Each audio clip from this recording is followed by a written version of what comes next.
Huge show for you today. Six-time Super Bowl champion and general manager, GM of the Houston Texans, Nick Caserio. He's got a lot of rings. He doesn't like to talk about them. Maybe he'll talk a little wrestling ring. He's a WWE guy. I'm excited to hear about the draft, and hopefully he doesn't trade this appearance for a different appearance like he did all day long and days long on the 2025 draft in Green Bay. Coach of the Year is here. Will he have the hardware? I hope he will. Vikings head coach Kevin O'Connell. Do you understand? Do you understand on this, what's seemingly random Wednesday, we have this crazy big show for you. We're going to talk JJ McCarthy with KOC. Maybe we'll pile on Ben Johnson. LaFleur was all over it. Let's talk a little NFC North. Caserio and O'Connell now.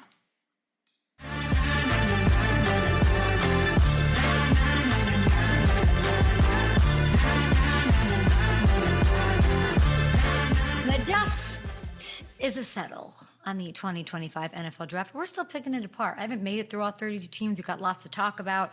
We do have Nick Caserio of the Texans, the GM, who was wheeling and dealing. Was he bored? Were you bored during the draft, Nick? You had to you couldn't help it. You just had to keep trading. I think every pick was from a trade. That was wild. And then, of course, we'll have Kevin O'Connell on the program. Let's talk a little bit about some teams we didn't get to that we were digging in. Hamilton was really doing work last night on the Bills, okay?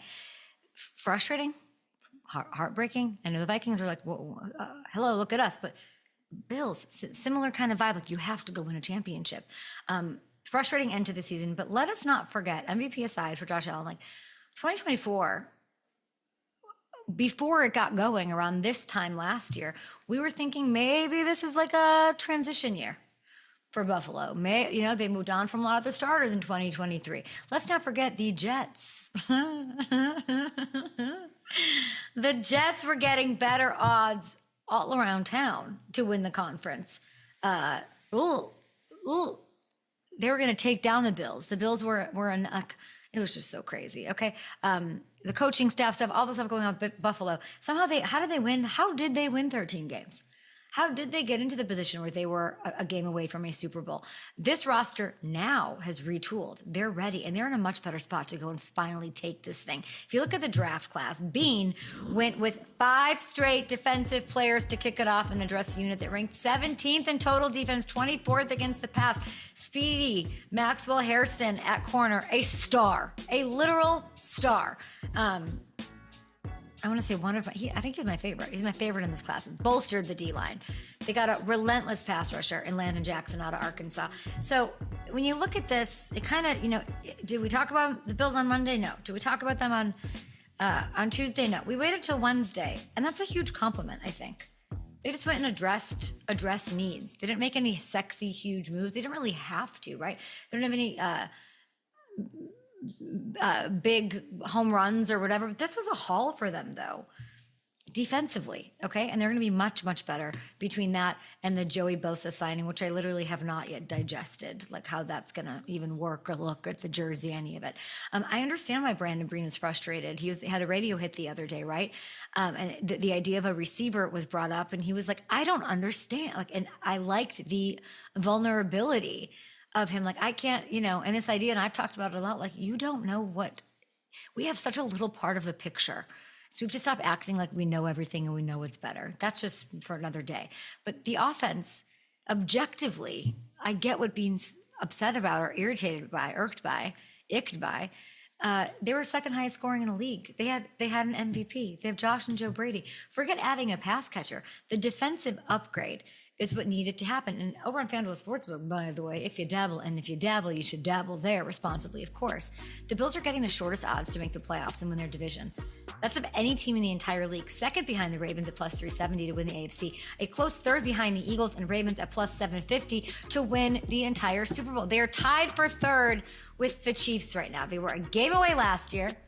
This roster's now significantly better than it was going into 2024. So I like the Chiefs odds there too, by the way. Pick your AFC team. What do you think's going to happen? Get on over there and do it. You guys have questions for Nick Caserio? I'm sure the O-line's going to come up. We get it. They added some receivers. CJ Stroud, I'm sure. If you guys have questions, hit me up, please. Yesterday, I ran through some of our favorite fits from the draft, as far as fits, not like overall. Now we know everybody's going, right? So now we know, Jackson Dart to the Giants, Jahdae Barron to the Broncos. Sexy pick. I really like it. If you look at the secondary now, anybody next to Surtain, okay, and Moss on the outside, that'd be great, right? But to have Jahdae, it's incredible. Fufanga, who they like stole somehow. It's a story for a Netflix special 20 years from now. Between the Broncos, the Ravens, and the Texans, it has been an arms race for who has the best secondary in the NFL. As far as Jahdae is concerned, we talked a couple of months ago, and the word that buzzword versatility kept coming up. Playing in the slot, playing outside, at safety, run stuffing. None of that matters if you don't go to the maniac who knows how to use it. And Sean Payton is that said maniac, okay? Inheriting this versatile talent and knowing how to get the best out of him. That's the Broncos' plan, right? He's just going to be a weapon. Jahdae Barron, weapon. That's what the Sunday Night Football thing should be. Vance Joseph too, and the cast around him is going to shine, okay? What stuck with me a lot was that this story was a story that he told me about taking the Thorpe Award to OU's campus, which was just if this is why Sean Payton drafted him. Take a look. Speaking of enemy territory, did you take the Thorpe Trophy to Norman? I did. What is that? That was on the way back. People, they had a lot to say about it, OU fans. It's not like I just went there from, they're based in Oklahoma. So it's not like I just drove from Dallas and went to Oklahoma. Campus was like 6 minutes off the highway. So, no, you shouldn't even say that. Let's make a pit stop. No, out of sheer pettiness, you've won the combine of pettiness. I love this. If I'm a team, I'm drafting you for that photo alone. I think that's why Sean Payton drafted him. I think that has a lot to do with it, that attitude. And it's actually kind of funny because if you think about where he went then, Marvin Mims, anyone? Nick Benito, anyone? The 4 other dudes, the OU guys that are on the Broncos. That'll be a fun little OTA. That'll be a fun little gym sesh. But this is exactly what you want from that position. That's what you want your DB to be like. I can't wait to see what he has in store for the Mahomes and Herbert and Geno and all of these amazing AFC West rivalries. By the way, Denver, I'm looking at it right now. There's still a value right now. Hop in while the water's warm, plus 104 to make the playoffs. Broncos plus 400 to win the AFC West. Ooh, behind the Chiefs and Chargers. I like that. Remember what their win total was last year at this time? 6.5 going into the season. Woof, woof, woof. Just a reminder, we are going to Louisville. I believe Bobby Flay will be on the show. I believe maybe my brother who's on the Rams might be on. What a terrible hint. We have lots of people potentially coming on the show, and it's always so special. It's 151st. We had Mike Rapoli on yesterday. This is the first time ever, by the way, on FanDuel Sportsbook that all customers get a no sweat bet for the winner, which is what you want, right? You want to just have a little fun on Kentucky Derby Day for those 2 minutes, whatever. Pick your horse. Go to FanDuel Sportsbook, put on a bet, and it's got to be a single horse. And if it does not win, you get your money back in the form of bonus bets. You cannot ask for better than that. Bob Baffert, Hall of Fame trainer, by the way, he's back. Citizen Bull, 20-1. I'm learning a lot about this. Rodriguez, people are hot on Rodriguez. 12-1. There's a little Benny the Jet, little Sandlot vibe there that I might want to dig into. Kenny McPeak, that's a trainer. That's the guy who won the Derby last year. He's got this horse named Render Judgment. I don't love that. It sounds like a Metallica album name. 30-1 odds there. And Brian Hernandez, if you follow the jockeys, he was aboard Mystic Dan. I don't know much about this, but you don't have to know anything about it because it's no sweat bet and it's just fun and a good time. So go to FanDuel Sportsbook, get your bets in for the Kentucky Derby. Short break here. Very special guest. On the other side of that, we will have Nick Caserio joining the program. Very excited. I don't know what I'm going to ask him. I truly do not. If you guys have questions, hit me up. I actually wanted to bring something up to you, Kay, because after your impassioned take about the Patriots making the playoffs this year, if we could bring up the AFC East odds, I think once again you moved the markets a little bit here. The Patriots jumped the Dolphins into second in the AFC East odds. Wow, usually As of FanDuel last night. Sportsbook doesn't want me to win, and they bury my money parlays in the carousel. And okay, well, they're getting some respect. I love that. Yeah, I think it's like the second or third time that's happened that you've really gone in on something, and then all of a sudden things start to change. Listen, if I know anything, it's all about me. I'm the only thing that matters, and everything that happens in the universe is because of me. You know, I'm a mover and shaker. You know what I'm saying? Let's see. Can I just tell you that I would never, in a fantasy football league, Caserio's done, I think, 25 drafts he's dabbled in some way, shape, or form. I'd probably venture to say I've done 18 fantasy football leagues, maybe 20. Maybe I've been a part of 20 leagues. Maybe I would say probably more. I can't do the math. I think I've traded once. I think I'm so afraid of trading. I'm trade averse. I don't trust, as you well documented, trust issues. But I will dance with the person I came with. I am not trading any player, any draft spot. Like once the draft and people start hitting you up and saying, "Do you want to move down? No, I don't want to." There's the purity to it, and I think it's probably fear based. So to wheel and deal like this pirate, this trader Nick, is sort of insane. Yeah, I mean, I was looking at this more 25 trades draft day trades he's made since becoming the GM of the Texans. Absolutely not. That is like. Because there's fear. Knowing you make a trade, you're going to be looking at what did that pick turn into? Is that going to be better than who I picked? I would overthink it too. I can't even. I just gotta stay right here. I've never not related to a human being more than Nick Caserio on the trades and wanting to do that. It just says so much about confidence, knowing your shit, and that's. The areas that I need to work on in my scouting report. All right, let's do this. Thanks, Sam.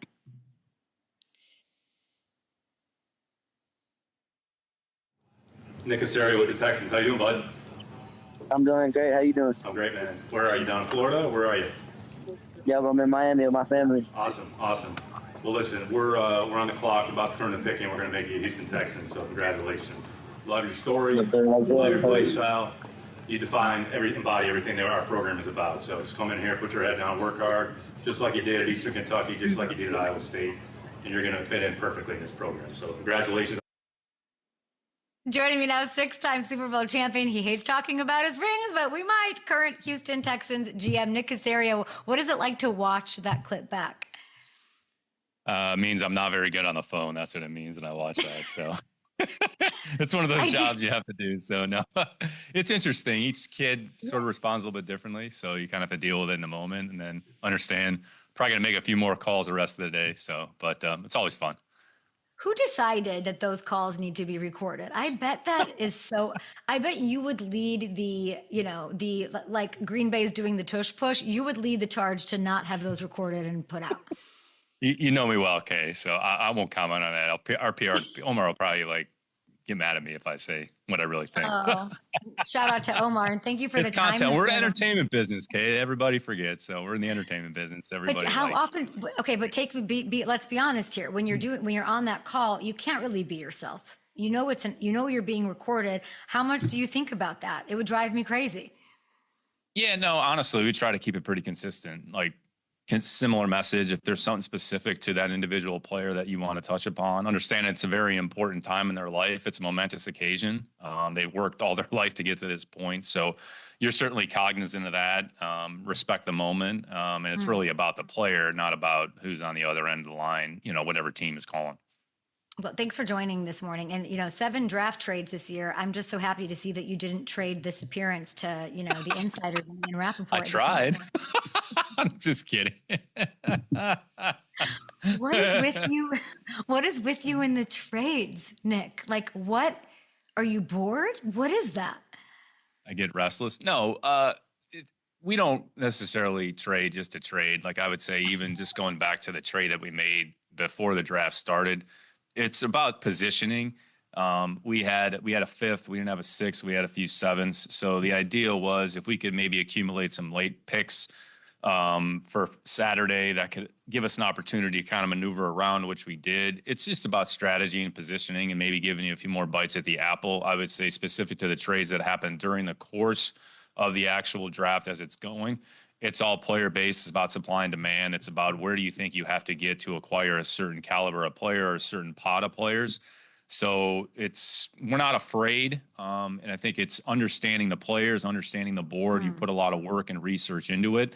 And just understanding where the sweet spots may lie. And you're not necessarily just doing a trade just to do a trade. It's about positioning. It's about strategy.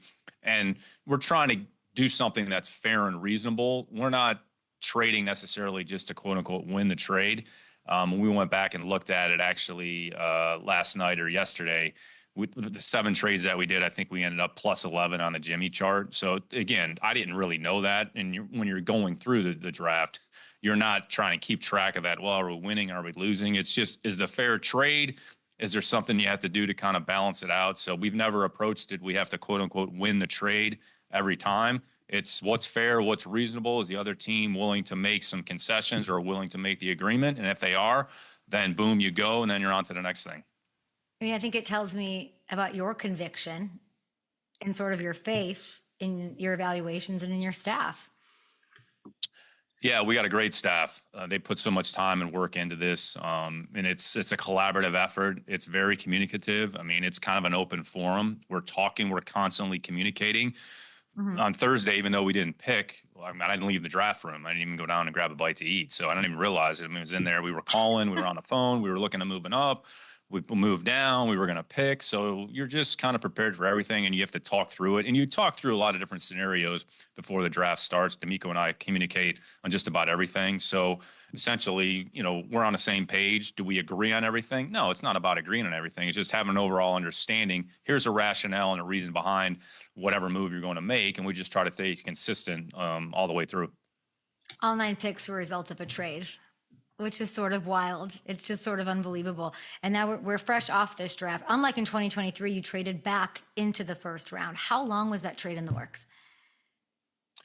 With the trade that we moved back from, or the one in 23 that we did with Arizona?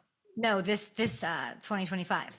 Oh, yeah, no, it was pretty fluid. I mean, we were kind of moving around. We were scheduled to pick at 25. We had about a handful of players during the course of Thursday who we felt comfortable picking. Not sure any of them were on your show or not, but I know you had a lot of people on. But and then so we tried to move up a little bit, didn't really work out. Then I would say in about the 18, 19, 20 range, we started to get some calls about our pick. So we were kind of putting the information up on the board. We had actually 3 different trade scenarios that were on the board at one time. So had trade scenarios. We could have picked a player. Always have to be prepared to pick a player. And then when we were on the clock, I'd say either a pick before or maybe when when Minnesota picked a pick 24, and then after they picked, then we were able to consummate the trade with the Giants. So scooted back there into the second round, and then had the second pick there to start Friday, and we're ready to go. I wish I even understood half of what you're saying. The Jimmy J chart, it's just like, it's all so intense and so crazy. How would you evaluate as you sit here now Wednesday after draft? And I know you have to get these deals done with these guys. It's so insane. Are you happy? What was the one, if the camera could catch that F yes moment, what was that for you?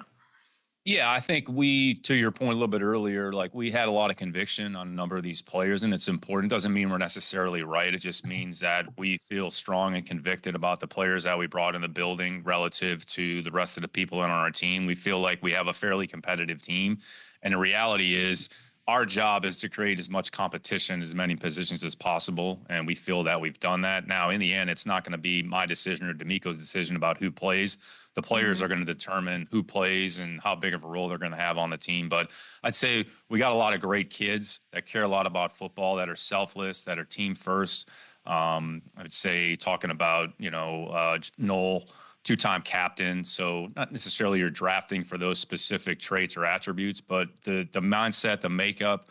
Our program, we feel it's a pretty strong program. It's not for everybody, and you need a certain level of mental and physical toughness and overall competitiveness to make it here.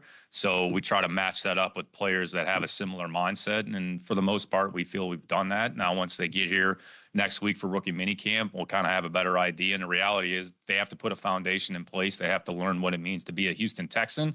And that's our job, is to give them as much information as possible to absorb it and then get them essentially ready to go in training camp so they can be competitive with the rest of the team.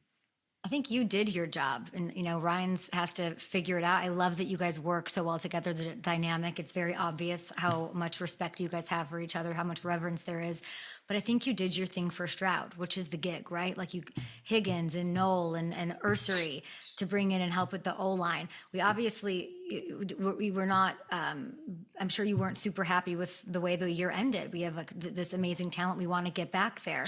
What did you learn, speaking about being a Texan and the toughness, what did you learn about CJ Stroud? Like, you had your scouting report on him, you grabbed him, you loved him. What one thing from this past year would you add into that folder and that file about him? He's very convicted. He's very prideful. He cares a lot about winning, and he wants to go out there and perform well on a weekly basis. And I think any player, every player, we all get frustrated when things don't go your way, but your ability to bounce back and have a certain level, kind of what I talked about a little bit earlier, mental toughness to be able to handle what's in front of you. It wasn't perfect. Like, we had our ups and downs, but I mean, other than 2 games last year, we essentially had an opportunity in the fourth quarter of every game. So this year, who knows what's going to happen? It's probably going to be a little bit different, but like, we understand how competitive this league is. I mean, I think there was a stat from the league meetings. I mean, 70% of the games last year were 1-score games in the fourth quarter, which is ridiculous. It just goes to show you how competitive this league is. So if you can at least put your team in that position to have an opportunity to win in the fourth quarter, that's all you can ask for. But CJ cares a lot about winning. He's had a great offseason. He's been here really since February. I mean, he's kind of been in and out here a little bit, but everybody needs some time away. But he wants to improve, and there's going to be a certain learning curve associated with learning a new offense, with having Coach Cayley here and some of the things that go into that. But I think he's got the right mindset. He understands that, we can all improve and we can all get better, and this is what the offseason is for. So hopefully he's excited about what's in front of us. Am I going to like this, Kaylee? John Carroll guy. Are you going to like him? No, yeah. What's not to like about John Carroll, guys? I hear he's going to give, I just don't know him. I don't know him. He's going to give CJ a little more on his plate. That's a great thing, I assume, I imagine. What do I need to know about Coach Cayley? That he's a good coach and he went to a great college, so that's where it ends. So no, Nick's he's an awesome human being. It's interesting. His background's a little bit different. He started on the defensive side of the ball and coached for a number of years on the defensive side of the football. And then when we brought him to New England and hired him as an offensive assistant, that was the first time he'd kind of worked on the offensive side of the ball. So I'd say he's pretty well versed. He's worked for a number of really good coaches.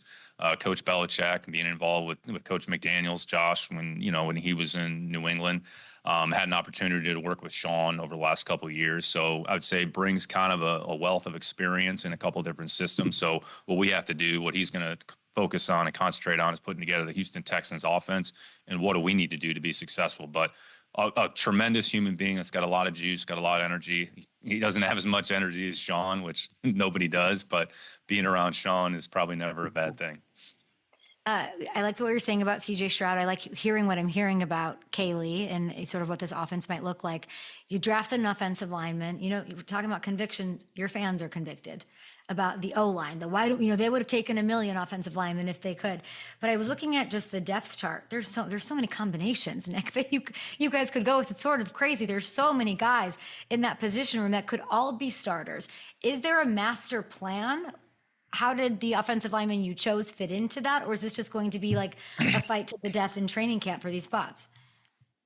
You're one of the few that's made a very astute observation, Kay, about the composition of that group right now. So I'd say we have a lot of players that have a lot of experience, not only in NFL, but in our system as well. So have some players that are tackle only, have some players that have experience playing tackle and guard, have some players that are guard only, have some players that can play all 3 inside positions. So we feel like there's going to be really good competition amongst that group. I think we have a lot of confidence in the players that are here. I'd say adding Ursery to that group, we feel as a player that's going to enhance that competition as well. As played a lot of football, brings a certain physicality and a mindset and a toughness to that. So we'll get the 5 best guys out there on the field, and we're going to have 8 at the game every week. But we feel that overall that's a pretty competitive group, and we feel like at some point it's all going to manifest itself. And there's an opportunity for us out there that we feel makes sense, and we can add a player. We're never going to turn that down.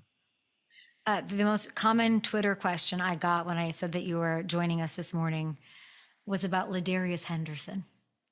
An update. I think there's a real groundswell of support for thinking that a lot of Michigan fans out there. Maybe that's what it is. I guess give the people what they want. What is the update on Ladarius? LD's been working his ass off really since last year. It's unfortunate he kind of had a deal with a couple different foot injuries. One that he was aware of, maybe one that kind of came to fruition when he got here, was new, but he's worked really hard. He's been here essentially every day since the season has ended. So he's got a great attitude, very upbeat, very positive, a lot of energy. He was a player that we thought was going to be competitive with the group last year, played tackle at Michigan, had some snaps inside as well. So kind of fits with the rest of the group. So awesome human being, just a great kid. So he's had a good attitude. He didn't allow what happened last year to affect his overall work ethic and mindset. So he's been great to have here, and we're anxious to see him on the field. So hopefully that helps out all the Twitter followers out there about that. Yeah, on that question. There you have it, Texans fans. I just looked at the we schedule. Any golf questions or no? I know you're a big golf fan now. You're a golf fan. Golf and wrestling and all the things. Who's the wrestler? You're an Undertaker guy, aren't you? I love the Undertaker. Absolutely. I know. He's old school. I was Undertaker, Rock, Stone Cold. I'd say kind of the new school, Yeah. LA Knight, The Miz. The Miz is a Cleveland guy, so I know The Miz and I have gone back and forth. I love The Miz, so I kind of just give him a hard time. So, but he was just on our show. Yeah, he was excited about the Cleveland draft. Big Browns fan, like you said. Of course, you went to high school, grew up around there. Who is give me the wrestler? I'm fine. The Undertaker, I get. The rebrand of the Undertaker, I don't know. Yeah, you got to go old. Yeah, no, the rebrand's never good.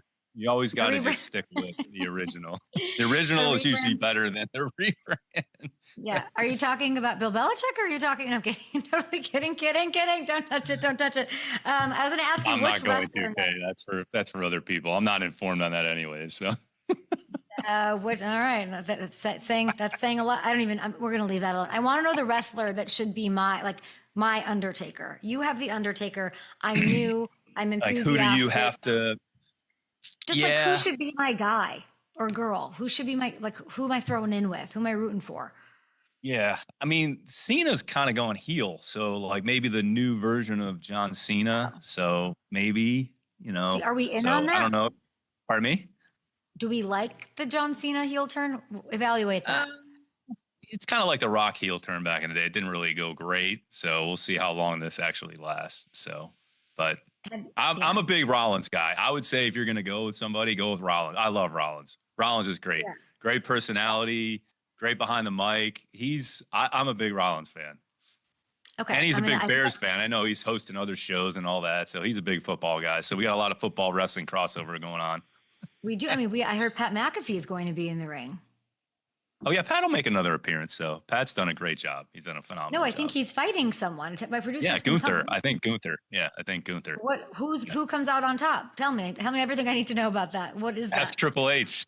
Oh, gosh. He's got the answers. I don't.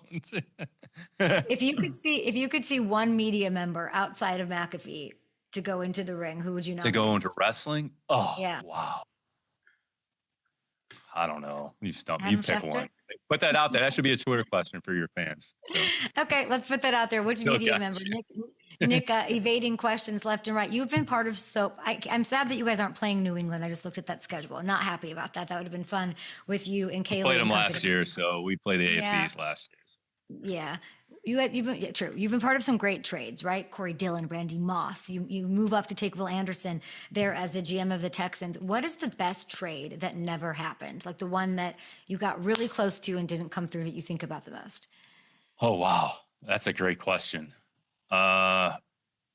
Nothing off the top of my head. It's always going to be something draft related. If you're looking at an area, maybe you get to a point and then you can't get there, then maybe you end up losing out on a player. But as far as, trades kind of in season, like free agent, that kind of thing. So most of them, I would say from our perspective too, I've always approached it. Look, if it works, it works. If it doesn't, it doesn't. You try not to get so emotionally invested, understanding a trade's never done until it's done, and you can't just put so much on it and build this expectation level, and that doesn't work out. But we were fortunate. I mean, there's some trades that have worked, some trades that haven't worked worked out as well as you maybe would have hoped. So, I mean, this is the way it goes. I mean, I'd say Welker, that was that was probably one of the better trades that took place when, we were in New England. I mean, that was kind of a unique one just because of his situation, or restricted. Then we tendered, or he got the tender, then he got a new contract, then we traded for him. And I'd say some of those players, I mean, the Corey Dillon trade was, I mean, I have a Scott and Bill, like that was a massive trade. It really made a difference offensively for us. It's probably one of the big reasons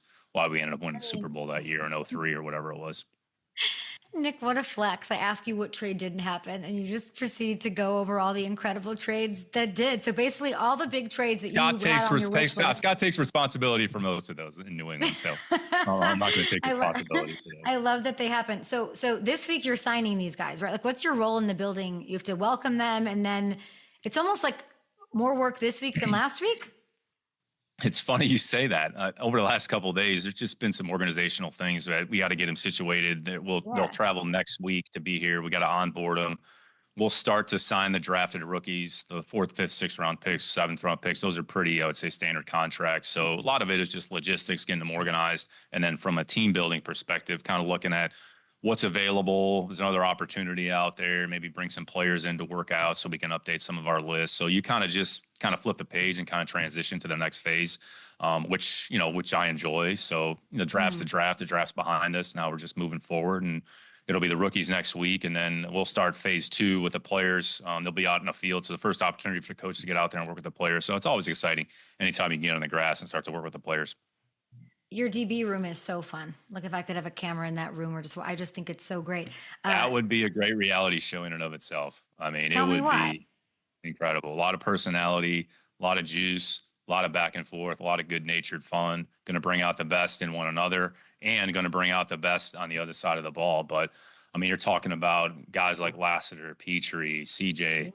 Kalen Bullock. I mean, Sting probably says the least amount of all that group, but he kind of lets his play. Oh, Sting doesn't talk, so it's not his personality. He lets his play do the talking. So, but there's a lot of juice in that room, and you see it on the field. You see that energy, you see that emotion, which is how we want to play, which kind of reps our style, and which is what D'Amico wants to have on that side of the ball.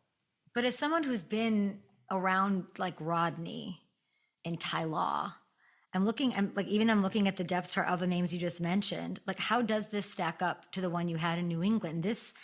I would guess that this might be the best DB room you've been a part of.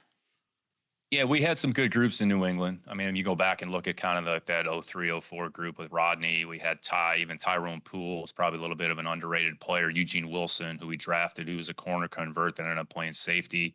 I mean, that was a really good group. And then you pair that up with the front that we had, I mean, there's a reason why we were that good on defense. You got guys like Willie Mack, Pfeiffer, Brewski, Mike Vrabel, Vince, Ty Warren, I mean, Jarvis Green. So, but I would say we feel like our secondary is going to be competitive. We felt like we had a decent defense last year, and they went out there and played well. So if we can enhance a strength, and in the end, everybody's got to reestablish their level of performance. So like what happened last year isn't necessarily have any relevance this year, but should be fun, should be exciting. A lot of competition back there, and they're probably all going to contribute at some point. We're going to take a short break. I would like to keep you through it. I would like to say, I feel like you really are happy with the draft. Like, I feel like we're in a good place. We're excited about this. What's the position group that you're most excited to see how it shapes out? It'll be interesting to kind of see how it goes with the receiver group. I mean, we've got some players that are returning, acquired Christian, signed Braxton. I'd say Justin Watson was a player who had a really good role for the Chiefs. So there's going to be a lot of competition in that room. The players that we drafted, the players returning. Nico, I'd say Hutch has had a great role on the team. Hutch has been a phenomenal teammate. Metch has had his moments. So it'll be interesting to kind of see how that competition sorts itself out. I saw Eli Manning took his daughters to a Devils game. It was all over. What do your kids have in store for you this offseason? Like, you have a to-do list? Oh man, my kids. Oh, absolutely. Actually, my youngest was actually here on Saturday for the draft because my middle one was in a field hockey tournament up north. So my dad responsibilities. So I said, come on, Charlie, we'll just, you can come with daddy to work instead of having her sit at home with her older sister all day. So That's we have awesome. activities all weekend between field hockey, soccer, cheer, track. So I love every second of it and love spending time with them. So whatever they want to do, I'm there for it. She's sending trash talking text to Dable after that trade. I love it. Good for Charlie. Good for you. Are you proud of me for I brought up Belichick just once. I mean, I feel like I deserve an award. I do. I deserve an award. Absolutely. You get an Emmy for that. Thank you. I should get an Emmy for another I happen Emmy. to talk golf. Yeah, absolutely. So we appreciate you. Thank you for joining us. Good luck with everything. And you're the best. Thank you. Great to see you. Thanks for the time. Yeah, I'm a Rollins gal and not a golf. Well, I am a golf gal. I'm going to Joe Burrow's golf tournament next week, and then I think Kyler Murray's. So we'll see how that shakes out. Maybe I'll be bothering Mr. Caserio for some tips. He's the best. Him. I couldn't not bring up Belichick. I know. He just took a sip of coffee, and that was it. Yeah. Well, he gave us some. He said I wouldn't know. Yeah. So he gave us. He's not. It's something. Yeah.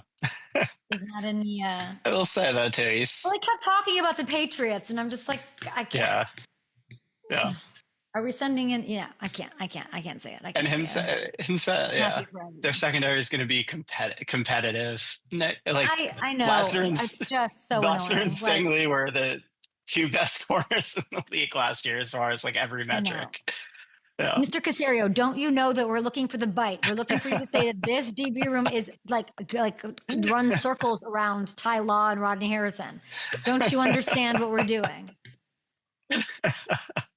What did I say on our morning call, Caserio? So funny. Vault. Yeah. Exciting. Oh my gosh, now we get Kevin O'Connell. This is so fun. I know. Unbelievable. So fun.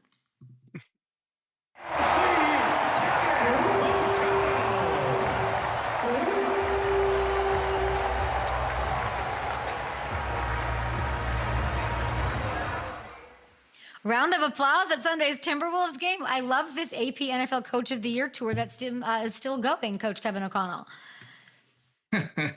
Yeah, no, I was joking with my wife. They let me sign that football, but I see, other players and coaches get to throw the football. They don't trust my throwing ability to throw the football. So they, the mascot took it back and threw it for me. So I didn't know how to take that. Yeah, we have young quarterbacks for that. Where do you keep this trophy? Where's this Coach of the Year trophy? Funny enough, I'm glad you asked, Kay. I actually don't have it yet. Why? We're in the process of trying to track it down because they don't let you leave with it the night that you get it. You hand it back and then eventually they send it to you. But that eventually is still ongoing. So we'll keep you posted on that. Are you telling me that Ben Johnson stole your trophy? Breaking news. Breaking news. No, I think it's just a logistical thing is all I'm hoping. I hope they're not having second thoughts. Oh, I don't know, 14-win team. It's all happening for you. I don't think anybody's having second thoughts. I was at a golf tournament down in Mayakoba, and I got to see Harrison Smith, who's just like amazing. And I got to meet JJ McCarthy for the first time, and it was awesome. He was on the field, apparently. The shots are very wide. I didn't really get to see anything. What did you pick up and learn yesterday from him? We can't be. So what you'll notice about that video, Kay, is there can be no coaches out there yet. Oh. So I was up hard at work in my office, and next week we get to get on the grass with the guys, phase 2 of the offseason program. But that doesn't stop me from asking, Jordan Addison or TJ Hawkinson or Aaron Jones how it went. And the guys were just really excited to get back and get working together. Look, JJ's had a great offseason, and I know he enjoyed that time down there in Mexico and got a chance to golf with, 3, Harrison Smith, Adam Thielen, and Case Keenum. I mean, what kind of group is that? That's unbelievable. Phenomenal group of guys right there, having coached all of them. Really cool stuff. But here's what I'd say. We're going to have a great offseason program and, take it day by day with a plan for JJ to allow him to leave for the summer before he comes back here for training camp feeling like he's absolutely ready to go. And he's done his part. I'll tell you that. He's killed the rehab process. He's got his weight back up. He's strong. He's probably, metric wise, a lot further along and beyond even where he was before the injury last year. So very excited to officially get this thing going with him. Who's more excited for his debut? You, him, or Justin Jefferson? I'd probably say just knowing, just having experienced what it was like when the game got taken away from him last year, I'd probably put JJ 1, JJ McCarthy 1. That's already, you got to understand, Justin Tough. Jefferson, he's Jets around here. He's got to be Jets or Jettas. And every once in a while I call him Justin and he looks at me side-eyed. But yeah, it would probably be Jets and me 1A, 1B right after JJ McCarthy as far as the excitement level. And as I told him, because he's working all this offseason up until he kept on telling me, hey, April 21st. And I said, when April 21st comes around, you're going to run, you're going to lift, you're going to meet a little bit with the offensive guys, and then the day's going to end. And I said, please don't treat this like it's your Super Bowl. Because other than getting to see your whole team and everybody back in the building, it's really not going to be all that much different than what he had been doing previously. It's so well said. You're gonna have to not save him from himself, but coach him so he doesn't he's shot out of a cannon, and we want that, of course. Coach? Why aren't we naming him the starter? Take me into that? Unless I'm unaware of rule changes that allow us to play against not only just phase 2. I know this, being the expert on the offseason program that you are. We can't even line up defensive players from our own team against him yet. So we really don't have a need to have anything more than just development time, learning time, teaching phase for our whole team. But trust me, JJ is going to get all of the prerequisite work for us to come out of the spring feeling great about where he's at and heading into training camp. And as those days and weeks click off the calendar here, I'm sure he'll be in a great position to do a lot of good things for us. First team reps, right? I'm just trying to help with these rumors, then we're keeping the door open to other quarterbacks coming in. But I very much understand what you're saying, Coach. And I wanted to congratulate you on Van Ginkel's deal, getting it done early. I love that. He's absolutely unbelievable. 1-year extension. I'd like to know why it was important to get it done early. And my guess would be that you and Rosenhaus drafted the paperwork on the ride home from London. Because if we just look at, the second I saw that news, I thought of this play. What did you think of this? Yeah, I still remember, he obviously, had a huge play in the opener, kind of did something similar. Intercepting a ball against the Giants, taking it back for a touchdown. And then he does this against the other New York team, critical moment in the game. I mean, Kay, when I tell you, I can remember Brian Flores and I sitting in my office after, the 2023 season and talking about bringing a guy like Andrew Van Ginkel to Minnesota, what his fit would be in our defense, what the master plans were from Flo and his staff. And then watching it play out with him essentially being a second team All-Pro, Pro Bowl starter, so many impactful plays and really such a perfect fit. And we've got a lot of guys like that where maybe we talk a lot about the quarterback position and, Sam Darnold came to Minnesota and got a chance to be the best version of himself. And now he's, off and running with the rest of his career. But we like to think it's much more than just quarterbacks here. And I think Flo and his staff deserve a ton of credit for guys like Andrew Van Ginkel, Josh Metellus, Blake Cashman, Byron Murphy Jr. out at the corner position, Jonathan Gennard. There's just guy after guy that were perfect scheme fits. And then from a standpoint of makeup and what it means to be a great teammate, what it means to be smart and tough and fit into a high football IQ kind of defense. Gink was the perfect fit. So we felt it was kind of, it was the right thing to do based upon his performance last year. He was still under contract for this year. But we felt it was fitting for Gink to not only know he's going to be here beyond this season, but make sure that he felt appreciated for taking a risk, coming to Minnesota, signing with us a year ago, and then watching the next year play out. It was phenomenal to see. Really happy for him and his family. You did it the right way. I think it's exactly. I think NFL fans, even casual fans, like to see it business handled that way. Doing it early, getting it done, doing the right thing, like you're saying, doing right by him, right by his family, right by his work ethic. Every time I look up, I mean, that play that was one of my favorite plays of the year. It was unbelievable. You lose Cam Bynum, though, speaking of flow and all that. And people are going to ask about adding a DB and why, whatever. I want to know who's taken over the huge hole of being celebration team captain. Like, that's part of your lore, coach. Yeah, I think it's, I think it's going to be his co-pilot last year, Josh Metellus, who was a part of a lot of those with Cam.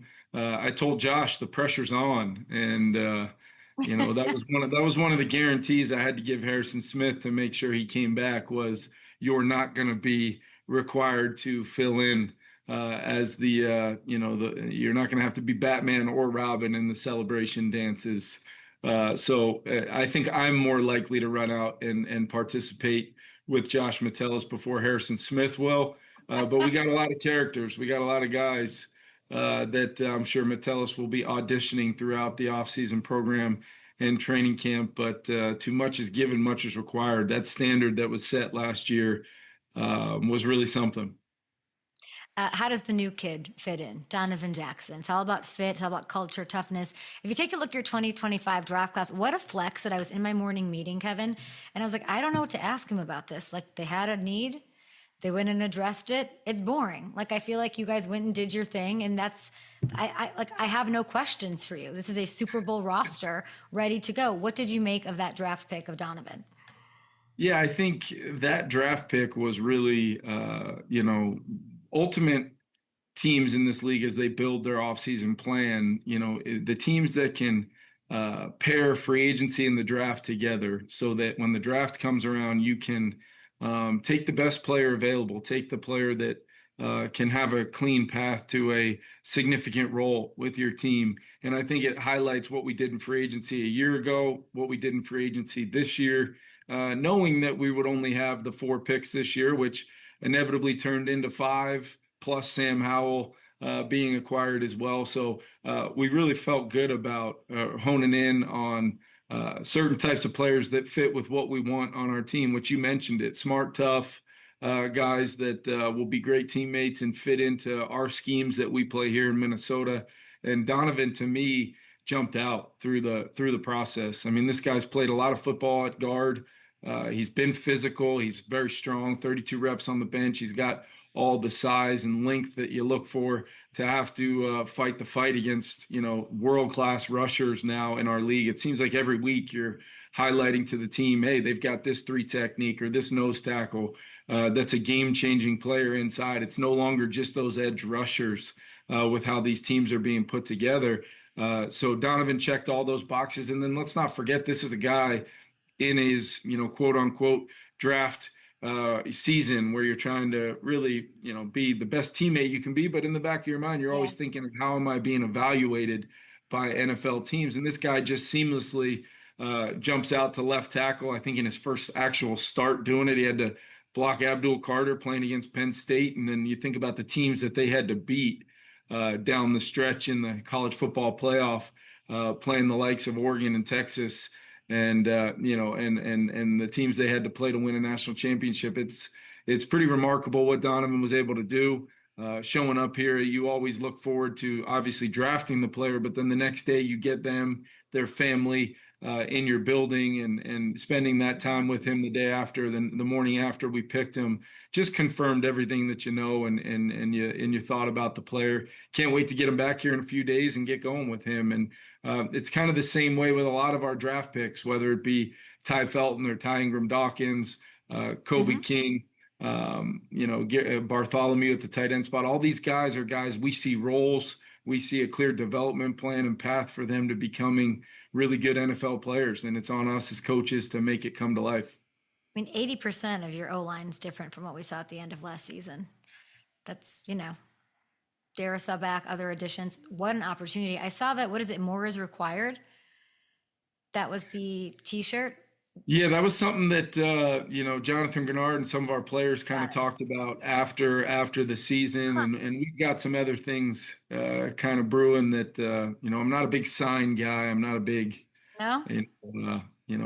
where but I wanted those guys to at least have some ownership in that. So we've got that going on. We've got some things. Look, we've won a lot of football games here, but when I think about where ultimately we want to go with this organization and the games we want to play in, we've got to find a way to, all of us, and it starts with me, grow, get better, find a way to individually do our jobs collectively as a group, so that we're doing things to make each other better. And that's my job as the head coach, whether it's other coaches, whether it's the players on our roster, everybody in this building.